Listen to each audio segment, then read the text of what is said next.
The method, to appreciate a person who said, I've done it.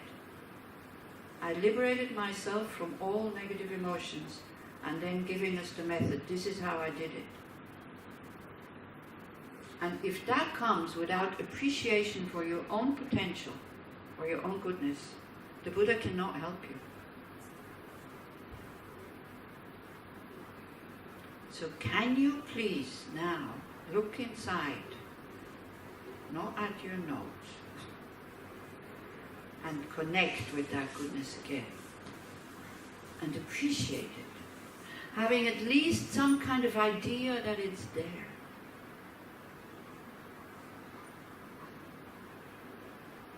A vague suspicion that we could be perfect.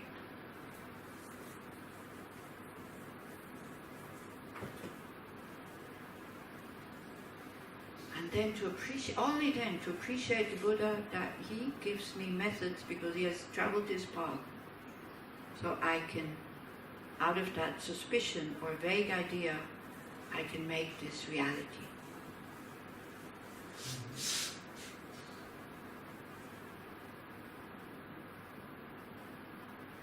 It's good if you could sit up, not lean against the wall. You need to free your energy channels there,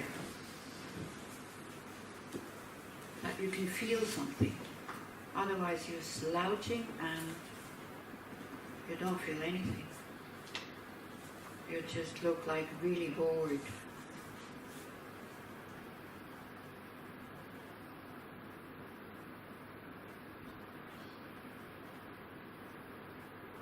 Can you please appreciate your natural goodness?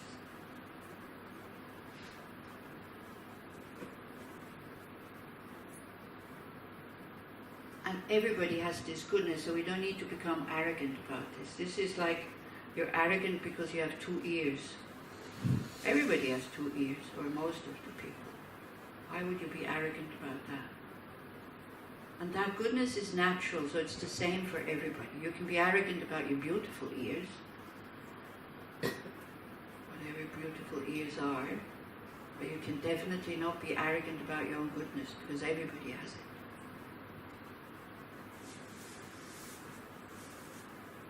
So try to generate that sensation, the feeling,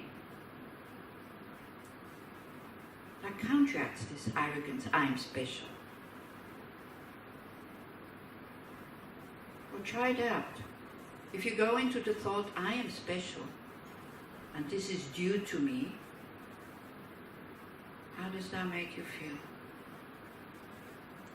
Creates a lot of fears, because somebody might come along who's more special than you. If you just go, I'm a good person, very simple, very natural, what does that produce as sensation? How does that feel?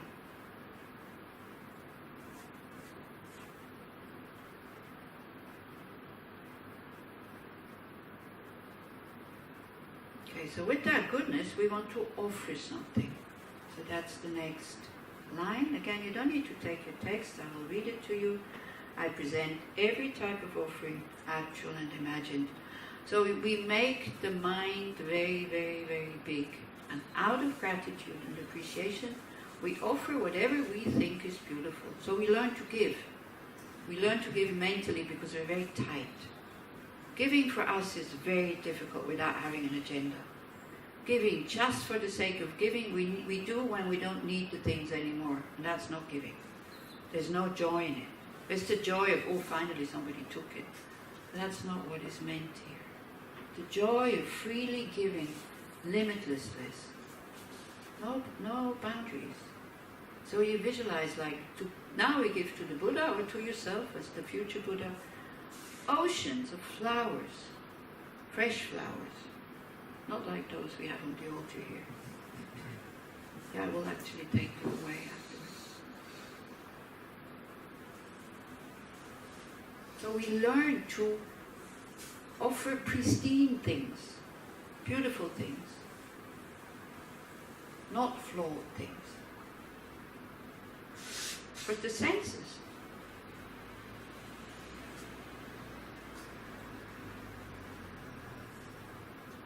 We learn to give without wanting anything back. And this, the mind has to be trained, because our mind is trained.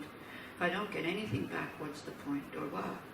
You know, sometimes very quickly with the altar, well, the Buddhas are not here, so why should it be nice flowers?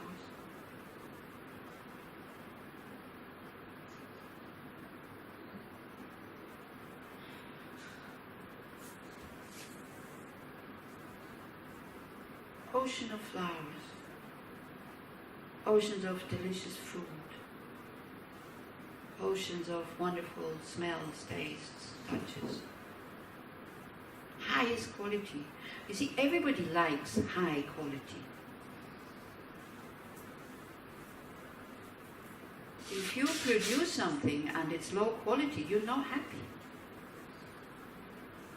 So we offer highest quality. Then, so that is a counter emotion, or an antidote to miserliness, to being tight, or to give in a calculating way. And as I say, it's just a training. So again, you can say, wouldn't it be wonderful if I could just give limitless without any fear? But also you use wisdom, okay? Or without any fear. Whatever needs to be given, may I give it. Again, in the second chapter, yesterday we read it. When you're down, use these quotes by Shantideva when he says, may I become a bridge, a ship, flower, food, sense objects, medicine, doctor, nurse, a lamp. Whatever is needed, may I be able to give it.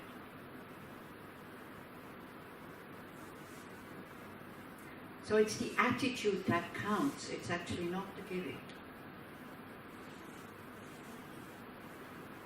Then the mind is usually happy, so the next limb is, I declare all my negative actions accumulated since beginningless time. This is an antidote to hiding it and to continue to suffer from it. If you're not coming out with your negative actions, either to yourself that you see, wow, this is really not good. If you don't apply antidotes by saying, I want to purify this, I want to make up for this, and then I want to put a lot of effort into not creating the action again, you'll schlep that with you for the rest of your life. The bad conscience, the guilt and the shame. You need to learn to let go and to grow up and to make a step forward, to step out of it. So we declare, we say, yes, I can see my present situation. I don't have peerless happiness all the time. That means I must have done negative actions with body, speech and mind in this life and in my previous lives. I regret them, I recognize they're not positive. May I be able to abstain from them in the future. And then you let go. And if you're serious, you do apply effort to go against your negative emotions.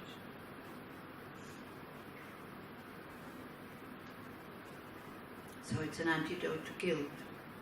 It frees us, it liberates us. It's confession, recognizing, using wisdom and compassion. So then the mind kind of plunges again. So then that's why we need the next one. And we rejoice in the merit of all holy and ordinary beings. So all of us, we must have created a lot of merit to be attracted to these kind of teachings.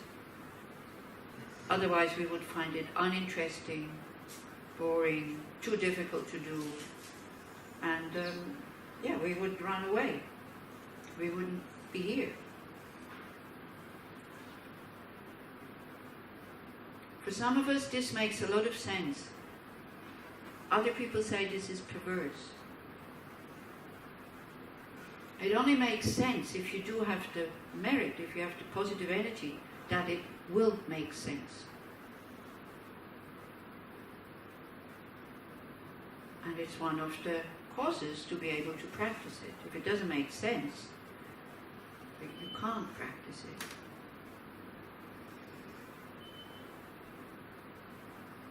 So we rejoice in the merit that we have created in the past, that we are creating now to be here and to discuss this, to think about it, to reflect on it, to meditate on it. Creates very, very strong imprints that again in the future we will find these teachings, and the mind will be open to accept it, to have the courage to bear the hardships, and so forth. And we especially kind of rejoice in the merit of all other beings. Not necessarily kind of working for enlightenment, but people who do good on this planet. We're happy. People who at least try to be of help. It's great.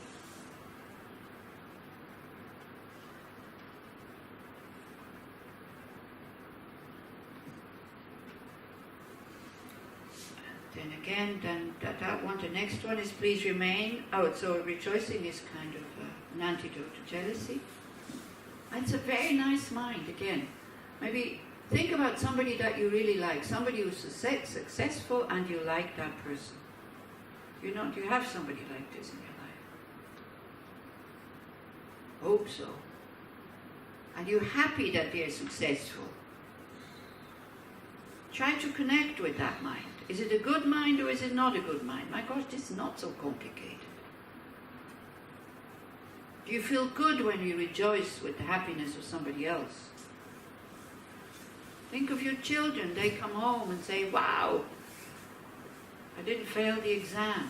How does it make you feel? Not for you, but for them. It's such a nice mind.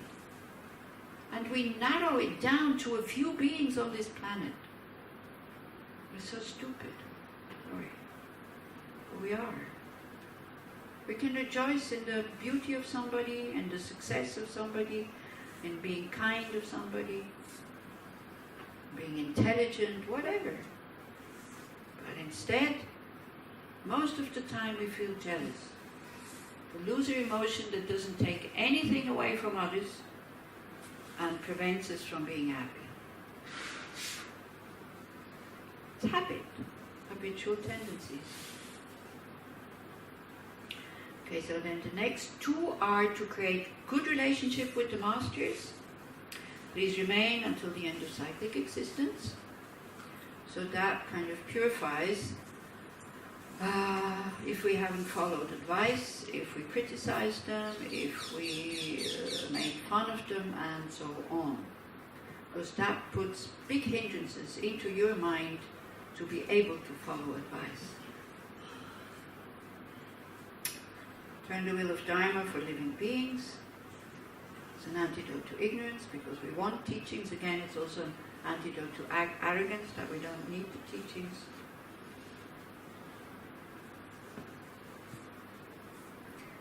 So again, this can be just words. Please remain until samsara ends. Or it can be also, again, it can be a sensation. Without you, without guidance, I cannot continue. And it's not just the Buddha. It's the Dharma and especially the Sangha, the people around you. You cannot do this alone.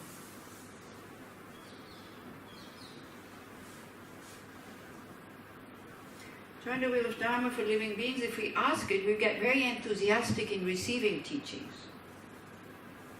which is lacking very often. If it's 3 hours, too long.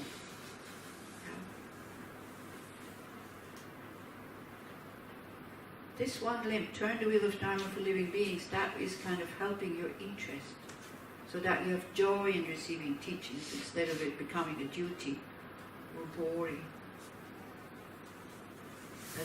These two limbs are very important for our practice. Please remain until the end of cyclic existence. And turn the wheel of Dharma for living beings, because if we're not asking, they stop teaching.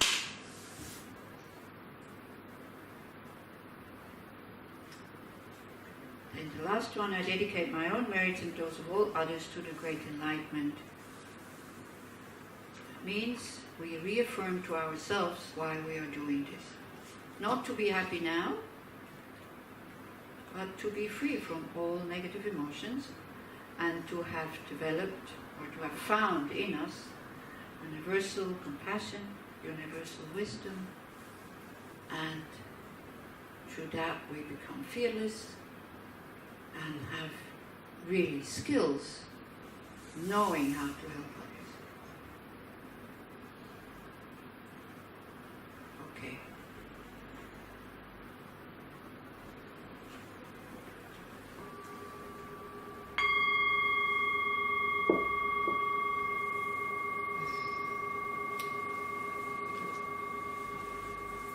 So this is how the beginning of your study or meditation or whatever is done. Actually, it would go much more, offering, when you offer, then you offer like the verses from Shantideva. You offer, these bathhouses, nice towels, clothes, jewelry, all these kinds of things. But then, we Westerners, we don't have time to do all this. And then we wonder why the practice doesn't work. Because those are what is called the preparatory practices. This is what you do before you start your practice. And if you're used to it, then you don't need to do it for so long, right? But if you do it the way we did it now, until you, just the sentence, something comes up and joy comes up. Not kind of, not like this. It should wake you up, it should make you free, it should make you joyful. If you want to attain enlightenment. Of course, if it's just for happiness now, I tell you, drinking beer and smoking joints works much faster for happiness now, to be relaxed. I have friends, they're professors at the university, they smoke dope every day, they're totally relaxed. Everybody there is so cool, Also a way of doing things. Sense pleasures. Only if you are rich enough, only meeting nice people. Whatever is not nice to you, you chuck them out. Like that. So then you won't go very far if it's for happiness now, that's the thing. So then when you do these 7 limbs, then also when the joy comes, and then it becomes a bit easier also, because otherwise it becomes really heavy. Yeah. I don't know if you notice. That you go to your cushion in the morning with joy, and not only joy arising when you feel like, this works. Usually it's like this. The joy comes when you feel, it works. Something opens up, or all of a sudden we go into a little bit different state of mind, or, like this, then it works. No, the joy should come, now I'm sitting down, I have the opportunity to see the nature of my mind.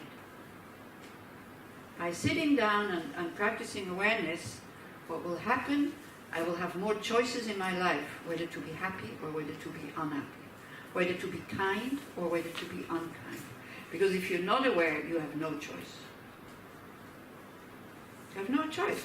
If you're not aware of what's going on in your mind takes you wherever it wants to go, whatever imprint is ripening, this is where it will take you, to unkindness, to cheating, to lying, to harsh words, to whatever. But the more you sit in the morning, and you think, this is the point of sitting in the morning, so I will have choices in my life. I will be aware that, everybody has choices, but we're not aware that we have choices. We give in to every negative emotion that comes. This is then chapter 5, I think. How they make us slaves. We are slaves of our negative emotions. They have no consideration for our happiness. They do whatever they want. And we let them do. Because a slave has no power to say, excuse me, you're not allowed to do that. Do you agree? Yes. Yes or no? Yes. Yeah. We are slaves to our negative emotions. We're not rebelling, we're not making a kind of, stop bothering me, and we go demonstrating. That we should stand in front of the mirror with a thing like this, say, today, no. No. We let them do whatever they want. And then it says, we give them the little finger. You think that's enough? No, they want the whole hand. And then they come again and again and again and again. Okay, we have 10 minutes left, so we can start with chapter 4. Or, do you have if you have questions to the 7 limbs, And again, write them on a piece of paper and put them there in the thing, because it's also, then answering questions becomes a bit more focused when it's like that. If you have the book, it is on page 49, which has no page numbers, but it is 49. Chapter 4, conscientiousness. Okay, so just to recapitulate a bit. Chapter 1 is about the benefits of bodhicitta. So you get enthusiastic.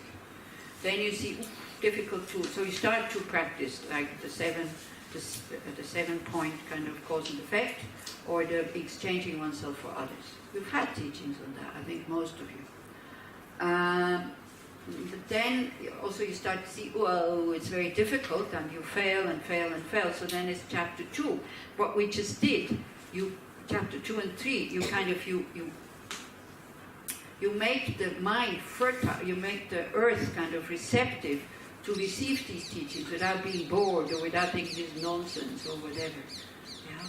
Okay? So this chapter 2 and 3, which is especially the 7 limbs, this is why we did it so extensively now. Yeah?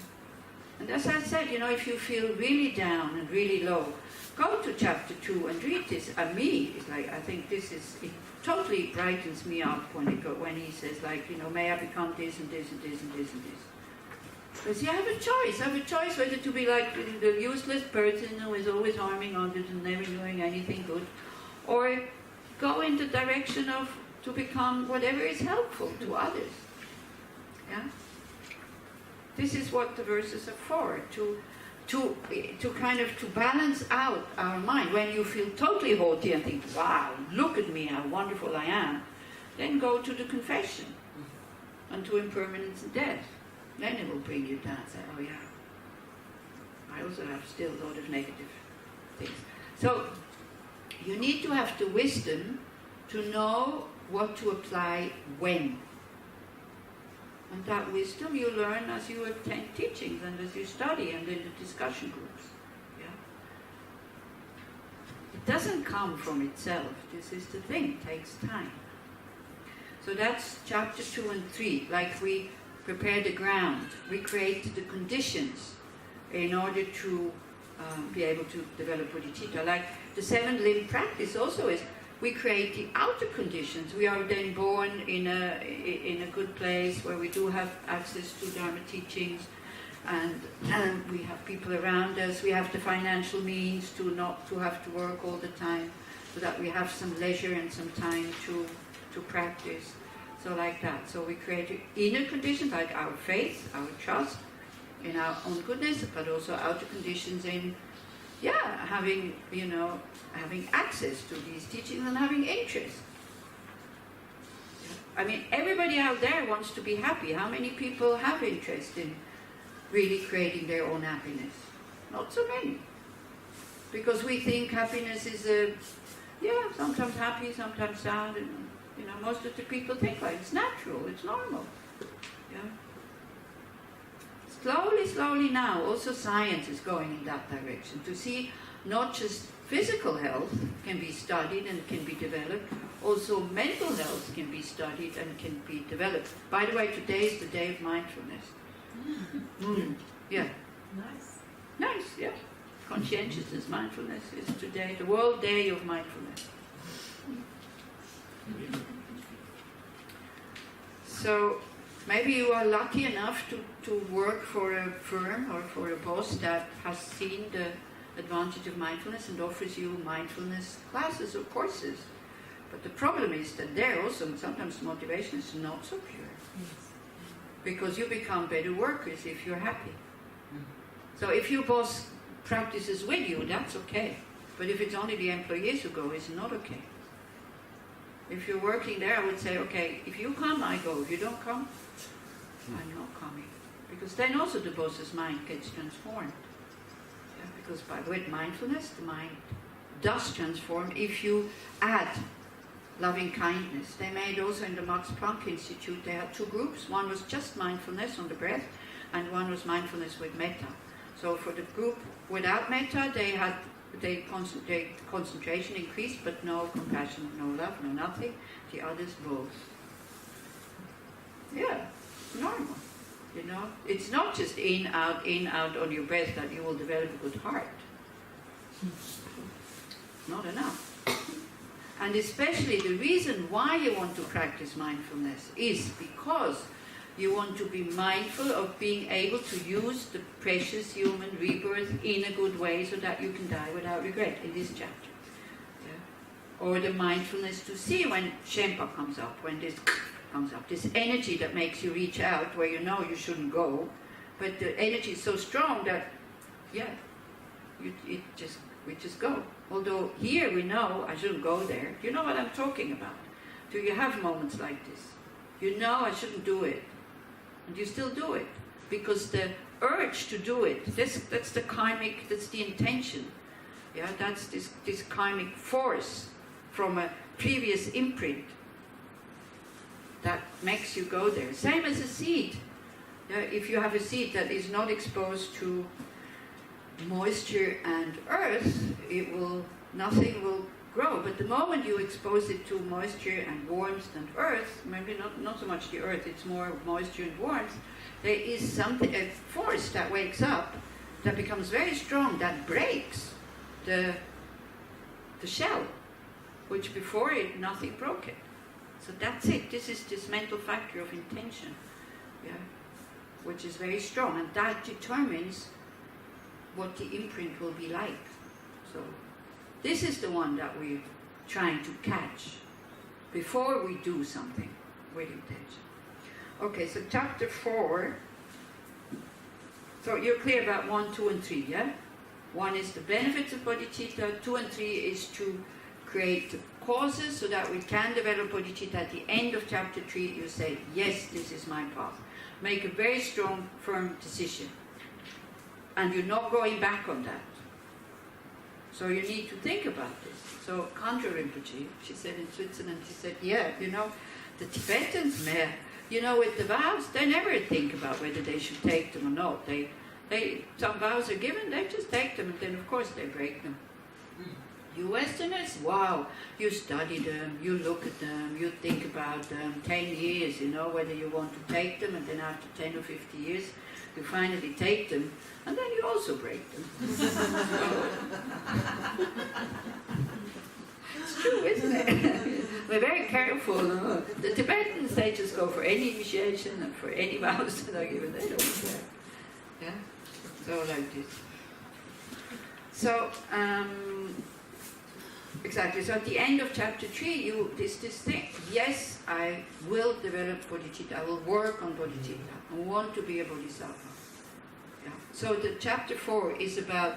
It starts by the disadvantage of giving up bodhicitta. So it comes with fear again. Yeah.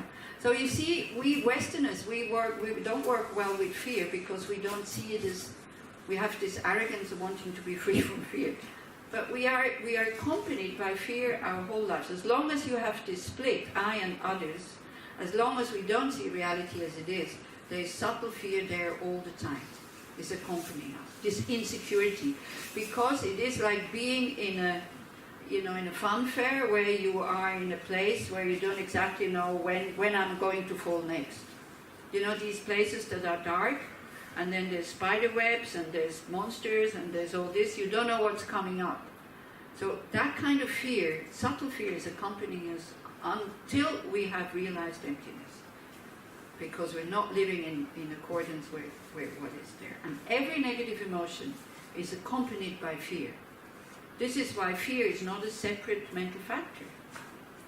Because it's always there. With every negative action, and with every negative emotion, fear is there. Aggression, you're afraid to be stuck with something you don't want. Desire, greed, you are afraid of not getting what you want. Jealousy, you're afraid something is better than you. Arrogance, they're also you're afraid sometimes somebody comes along that takes away your halo. Yeah. And we are, in order for us to make a decision, gosh, it takes so long. Why? Because we want security. There is no security anywhere. Yeah. But we figure it out. If I do this, then this happens. If I do this,